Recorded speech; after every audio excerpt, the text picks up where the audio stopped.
आज Valentine day आहे. So first of all happy Valentine day. पण आज आपण एक वेगळा प्रयत्न करूया का, की आतापर्यंत प्रत्येक वेळेला आपण अपेक्षा करतो की व्हॅलेंटाईन डे असो, अॅनिव्हर्सरी असो, की आपल्या हसबंडनी किंवा आपल्या बिल्लावनी आपल्याला काहीतरी गिफ्ट द्यावं. पण आज आपण जर स्वतःचा टर्म प्लॅन घेऊन त्यांना एक स्पेशल गिफ्ट दिलं तर?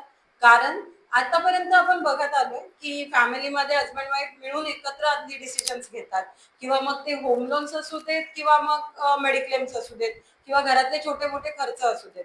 तसंच जर आज आपण त्यांना आपला एक टर्म प्लॅन दिला ना, तर त्यांच्यासाठी एक सिक्युरिटी होईल. जशी त्यांच्या टर्म प्लॅनने आपल्याला सिक्युरिटी आणि सेफ्टी होते, तसंच आज जर आपण त्यांना एक टर्म प्लॅन सारखं छोटं गिफ्ट दिलं ना, तर पुढे जाऊन जर आपलं काही झालं चुकून, तर त्यांच्याकडे एक सेफ्टी आणि सिक्युरिटी असेल. सो आज मी सगळ्यांना सांगेन की प्रत्येक लेडीजनी ह्याच्यावर विचार करावा आणि ह्यावर जर तुम्ही नक्की विचार कराल आणि तुम्हाला तुमचं बजेटचं जाणून घ्यायचं आहे ना, तर नक्की मला व्हॉट्सअप करा. Thank you.